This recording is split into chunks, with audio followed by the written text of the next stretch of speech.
మీనా విషయంలో ప్రభావతి ఎప్పుడూ చురుబుర్లాడుతూ ఉంటుంది. తనను చూస్తేనే చాలు ఏదో జర్రుల్ని, పాముల్ని చూసినట్టుగా ఫీల్ అయిపోతూ ఉంటుంది. అయితే మీనాకి అండగా ఆ ఇంట్లో సత్యం, రవితో పాటు ఈ బాలు వాళ్ళ నానమ్మ కూడా ఉండేది కదా! ఇక ఆమె ఇప్పుడు ఇంట్లోంచి వెళ్ళిపోతుంది వాళ్ళ సొంత ఊరికి. ఇక ప్రభావతి ఏమో ఎగిరి గంతులేస్తూ ఉంటుంది. మా అత్త వెళ్ళిపోతే నాకు అడ్డు, అదుపు ఉండదు. నేను సంతోషంగా ఉండొచ్చు అన్నట్టు అనుకుంటూ ఉంటుంది. ఇక కరెక్ట్‌గా ఎళ్ళే టైంకి బాలు కూడా వస్తాడు. మీనా కూడా వస్తుంది. ఇక మీనా ఏమో భయపడుతూ, బాధపడుతూ ఉంటుంది. "అమ్మమ్మ మీరిప్పుడే ఎళ్ళిపోతారా? ఎందుకు ఉండొచ్చు కదా ఇక్కడే" అనైతే అంటూ ఉంటే, "లేదమ్మా మాది సొంత ఊరు వేరే.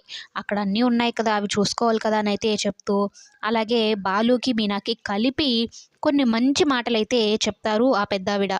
ముఖ్యంగా మీనాకే చెప్తుంది. "ఎంత పొగరుబోతైనా భార్య ఆలనలో పాలనలో మారిపోతాడమ్మా.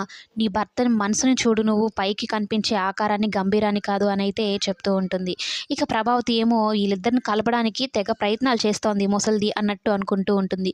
ఇక మీనా ఏమో ఏడుస్తూ వాళ్ళ అమ్మమ్మని అంటే బాలు వాళ్ళ నాన్నమ్మని పట్టుకొని ఏడుస్తూ ఉంటుంది. "ఏం ఏడవకమ్మా మీ ఇద్దరు కలిసి వీలు చూసుకొని మా ఊరు రావాలి" అనైతే చెప్తూ తన మెడలో ఉన్న చైన్ తీసి మీనాకి బహుమతిగా ఇస్తుంది. అది చూసి ఇంక ప్రభావతి అస్సలు తట్టుకోలేదు.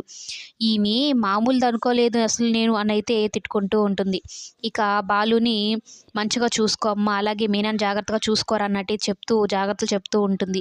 అలాగే కోడల్ని భయపెట్టకుండా చెప్పి చేయించుకో అనైతే చెప్తూ ఉంటే, "నేను మీలా కాదులేండి అత్తయ్య గారు" అనైతే ప్రభావతి సూటిపోటి మాటలతో ఆ పెద్దావిడని కూడా ఏదో ఒకటి అంటూనే ఉంటుంది. ఇక మీనా, బాలు కలిసి ఆమెకైతే సెండ్ ఆఫ్ ఇచ్చినట్లు ఉంటారనమాట. కానీ మీనా ఎంతగా ఏడుస్తుందో తన సొంత వ్యక్తి ఇంట్లోంచి వెళ్ళిపోతున్నారన్నంతగా బాధపడుతూ ఉంటుంది బాలు వాళ్ళ నానమ్మని చూసి. ఇక ఆమెకు కూడా అదే ఫీలింగ్ సొంత మనవరాలే అన్నట్టుగా ఉంటుంది ఆమెకును. ఇక మీనా అలా ఏడుస్తూ ఉంటే ప్రభావతి అప్పుడే మొదలుపెట్టేసిందిగా నాటకాలు అన్నట్టు ఉంటుంది. బాలు కూడా మీనాను చూసి చాలా బాధపడతాడు. ఇంత ఎమోషనల్ అయిపోయిందేంటి మా నానమ్మ విషయం అని బాలు కూడా అనుకుంటూ ఉంటాడు. మరి నెక్స్ట్ ఏమవుతుందో రేపటి ఎపిసోడ్‌లో చూద్దాం.